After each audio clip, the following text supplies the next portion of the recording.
Welcome back. I never left. It's been a couple weeks since the last I worked on the engine, and if you watched the last video, you will have heard me say that this went terribly wrong. And you'll notice that engine's in a bag and there's nothing on it, and everything's still right here on the table. Well, everything I planned to do today, I already did and had to undo because of some issues. And that issue was the cylinder heads that I had, one of the intake bolt holes was cross threaded. And I should have checked it before. I should have done a dry test on all these things before I did it. So, lesson learned. And the silver lining is, if you watched the last video, I learned that because of the rockers that I'm using, I needed a standard volume oil pump, and I had a high volume. So it all is great. It all ended up working out great.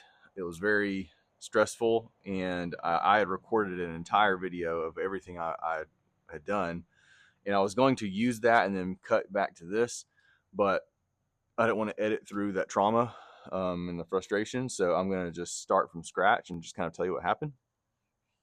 So like I said, I had torqued these on. I had lashed my valves. Excuse me. I had put the rods in, the lifters in. I had lashed everything. I had preloaded them, and I had even put RTV down and on.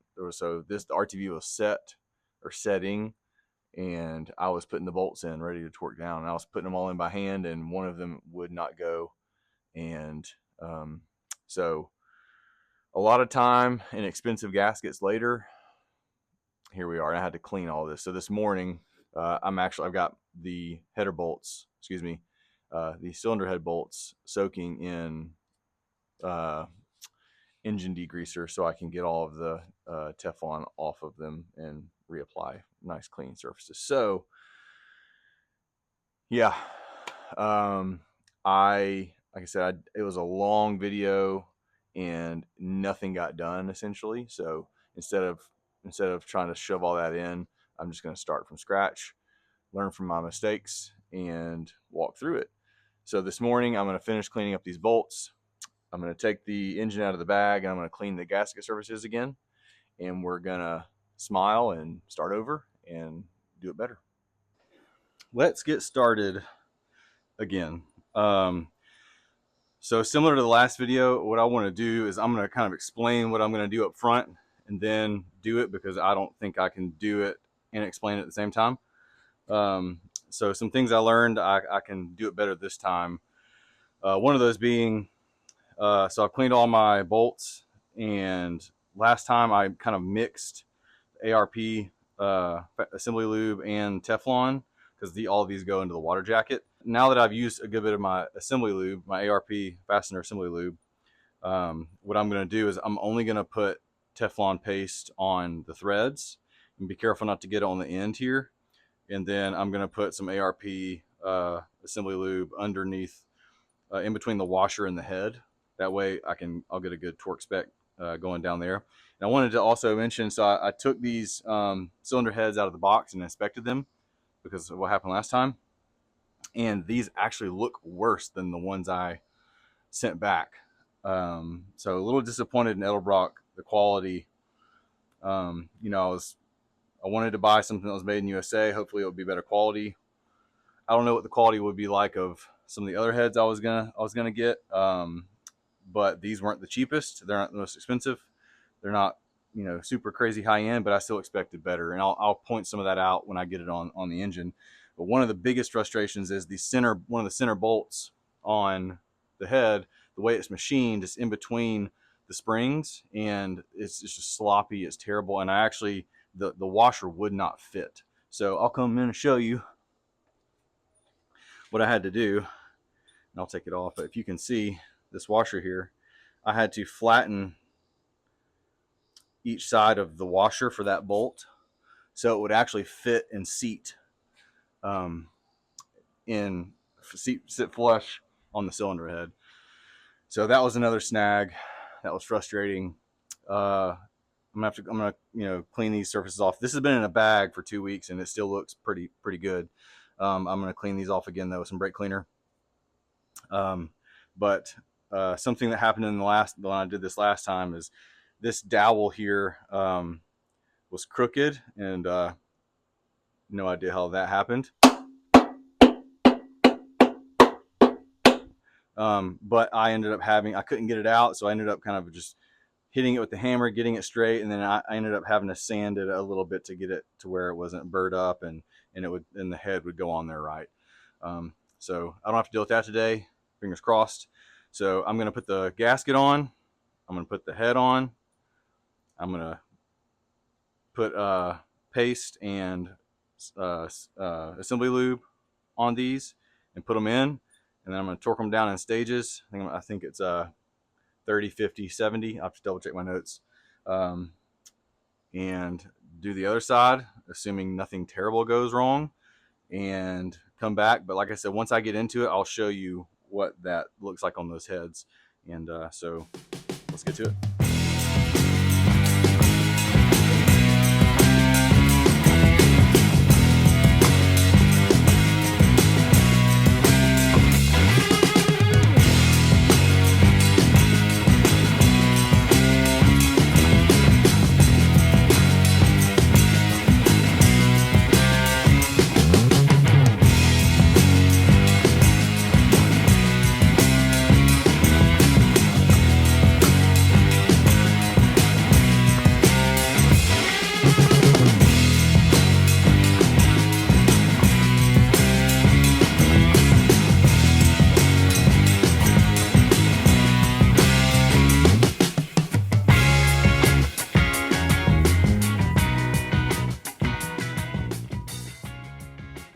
Before I get too ahead of myself and button this up, I wanted to come in here and show, and it's maybe a little hard to see if I can get it focused, but you can tell the way they milled this, that the retainers there kind of go into there, and the other one was actually a lot worse than this, but I actually had to chip shavings out from the corners here so the washer would sit flush. And if I can focus it, there's just a ton, just very poor quality in my opinion. This one's not nearly as bad as the other one was. The other one had burrs like coming almost all the way to the hole here. So I got all that cleaned up on the other side. All the other ones were fine, but that's really disappointing. And I had to, like I said, I had to grind those washers down to get them to fit. But I have fastener assembly lube under all the caps here. And I've got my Teflon here, and this is the last one of these. I have snugged them up with the wrench, or excuse me, the drill here. I'm gonna snug these down, and then I'm gonna turn it up. And I'm gonna torque them in stages, in like a circular pattern here. So I'm gonna keep moving. Things are going fairly well, dare I say. But yeah, I wanted to at least show that and document it. Everything else is going pretty good, but keep moving.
Okay, making progress. So got these on, they went on great, and I torqued them all down in stages. I went 30, 50, 70.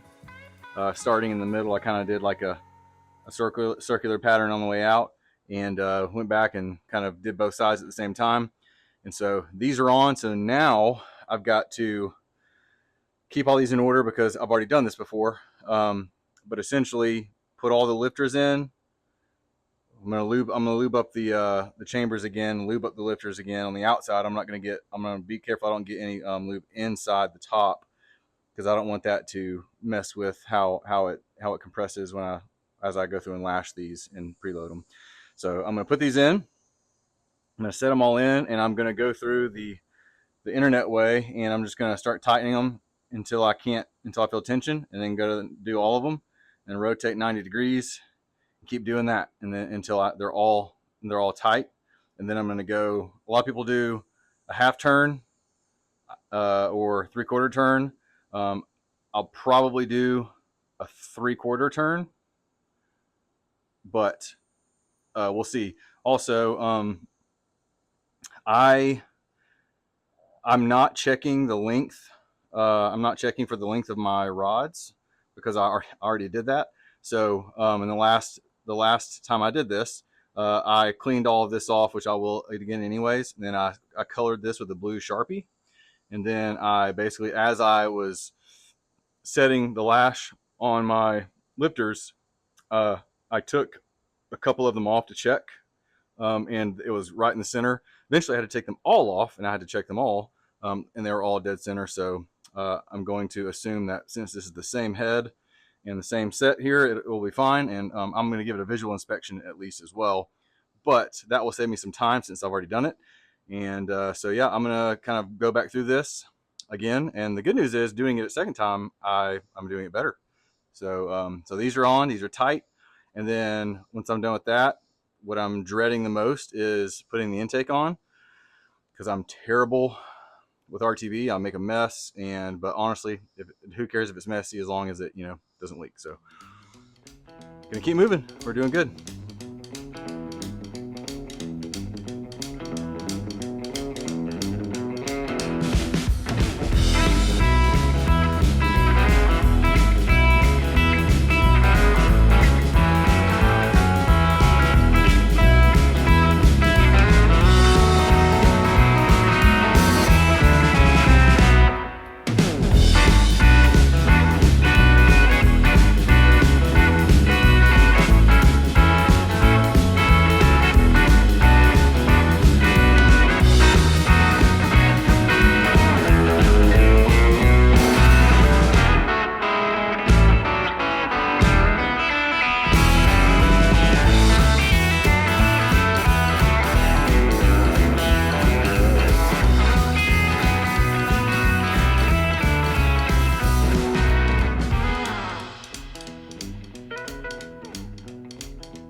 All right, on to my least favorite thing on my list of things to do today. This is where it all went terribly wrong last time. However, I'm going to take my time. I'm not going to rush. I've got everything ready. So I lashed all my valves, and I preloaded them. I went 3/4 of a turn on every single one after I went about 3 revolutions at 90-degree increments. If I've forgotten to mention it in this video, this is a hydraulic flat tappet, which is why I did that. I debated on whether or not to splurge for a roller setup, but it was just the cost difference was just too much. So anyways, here we are. I got the gaskets, and I looked at them to make sure that they lined up well, and they're not like perfect. Or let me rephrase that. If you're not perfect, they don't work great. So these outside ones are the problem children. So those are perfect, but the ones in the middle there are a little offset, but they're just right. So as long as the gasket doesn't move when I put the intake down, which is the tricky part, we're golden. So I'm going to put a little. I'm going to put. This doesn't give much room for error, so I'm going to put a little RTV around the water port here, and then kind of go down at an angle to the corner. And then that'll hold it in place. It's really not, it's not intended to like actually do a seal or anything. It's literally just to hold it in place. I've cleaned all this off. I might actually need to clean that out really quick before I lose. Yeah. Okay. So I'm gonna keep my little screwdriver here so I can kind of get some things out if I need to. But I'm just gonna do it and hope for the best. I have done this before I did it last time. I did it in the truck and it didn't leak then, so this shouldn't leak in theory as long as I can get it to line up straight. So that was also a different engine. It was a Ford 460.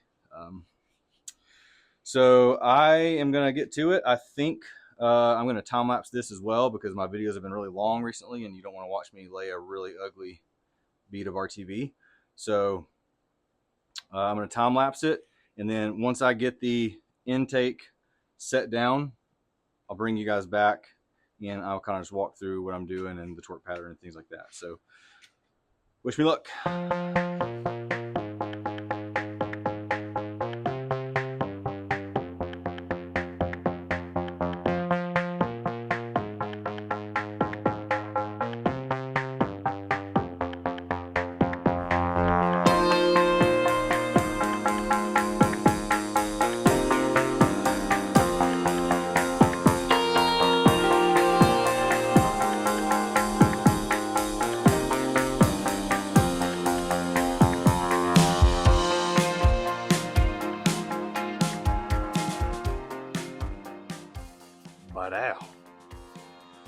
Well, that went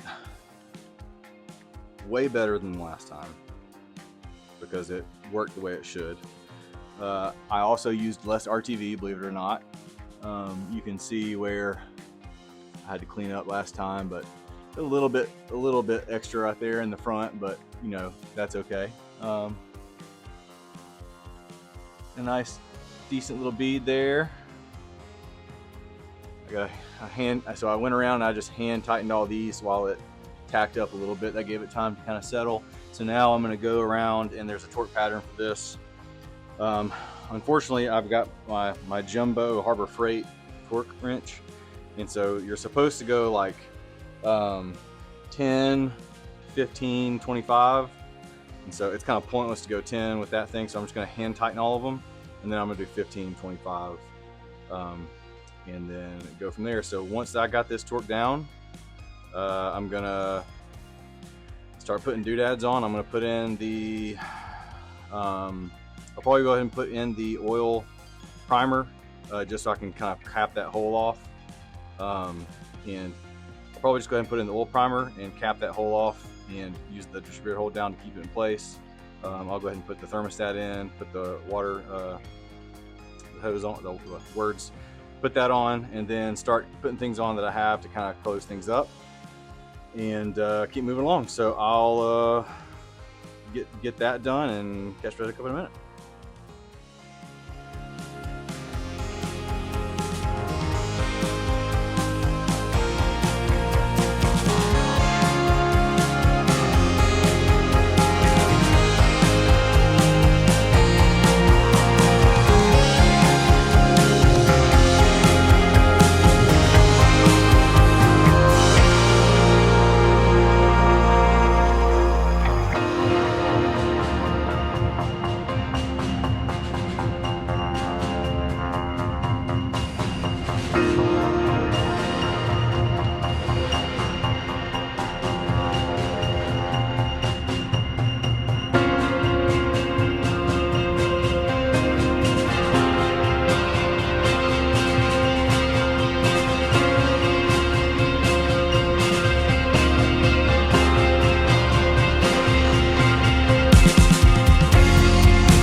Well, uh, it's pretty much done, the top end at least. I hit a couple snags, nothing big though.